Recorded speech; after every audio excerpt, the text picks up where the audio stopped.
Et stop, tu roules sur le boulevard BD, cet album est fait pour toi. C'était la Nationale 7, la route bleue, et la Nationale 6. Thierry Dubois est un passionné de la Nationale 7, qu'il parcourt depuis 30 ans. Il la photographie, il l'étudie, il collectionne tout ce qui s'y rapporte. Sa passion, il a étendu la Nationale 6 et à la route bleue, indissociable de la 7.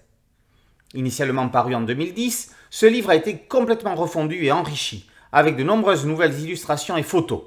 Attachez vos ceintures, on va quitter Paris, direction la Côte d'Azur. De toutes les routes de France, d'Europe, celle que je préfère est celle qui conduit en auto ou en autostop vers les rivages du Midi.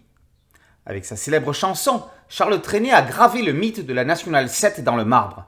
Il a pourtant fait une confusion dans le texte, car si la Nationale 7 traverse bien la Provence, c'est la Nationale 6 qui passe par la Bourgogne.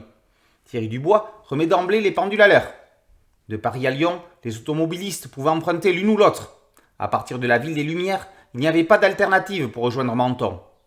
Pour revenir avant Lyon et pour esquiver cette grande ville, les conducteurs de la 7 pouvaient bifurquer sur la route bleue, passant par Saint-Étienne pour retrouver la route principale à Valence. Nationale 7, il faut la prendre, qu'on aille à Rome à 7, que l'on soit 2, 3, 4, 5, 6 ou 7, c'est une route qui fait recette. L'histoire de la Nationale 7 commence dès 58 avant Jésus-Christ avec les premières vias romaines. Il faudra attendre 1716 pour que les aménagements supplémentaires voient le jour grâce à la création de l'administration des ponts et chaussées.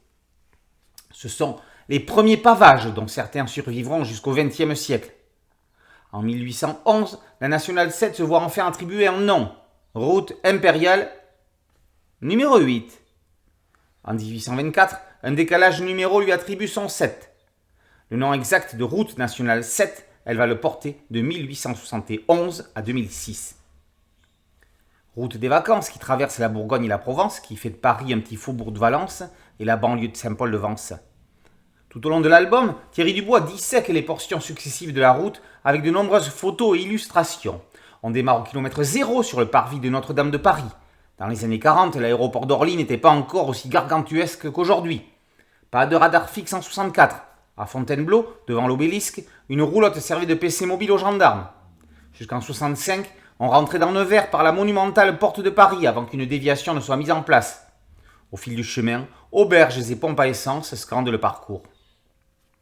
Le ciel d'été remplit nos cœurs de sa lucidité, chasse les aigreurs et les acidités qui font le malheur des grandes cités. Moulins, Roanne, Montélimar, Avignon, Aix-en-Provence, Fréjus, Cannes, Nice. L'auteur met en scène les automobiles de l'époque avec précision et émotion. Les photos des années 50 et 60 sentent bon cette époque où l'on prenait le temps de prendre le temps. On va voir le tramway dans les rues de Lyon, on assistera à une étape de la course cycliste Paris-Nice. On verra aussi malheureusement qu'en ce temps-là, les accidents de la route ne pardonnaient pas. Les corniches de la Côte d'Azur annoncent la fin du voyage. Ce livre est une histoire d'amour. Arrangé aux côtés de On est heureux Nationale 10, c'était la Nationale 7, forme avec lui un diptyque indispensable à tous les amoureux d'automobile et de géographie, prêts à un incomparable et inestimable voyage dans le temps. Tout excité, on chante, on fête, les oliviers sont bleus ma petite Lisette, l'amour joyeux est là qui fait risette, on est heureux, Nationale 7. C'était la Nationale 7 par Thierry Dubois et paru aux éditions Paquet dans la collection Calandre. Boulevard BD, c'est un podcast audio, un site dédié et une chaîne YouTube. Merci de liker, de partager et de vous abonner. A très bientôt sur Boulevard BD. Ciao.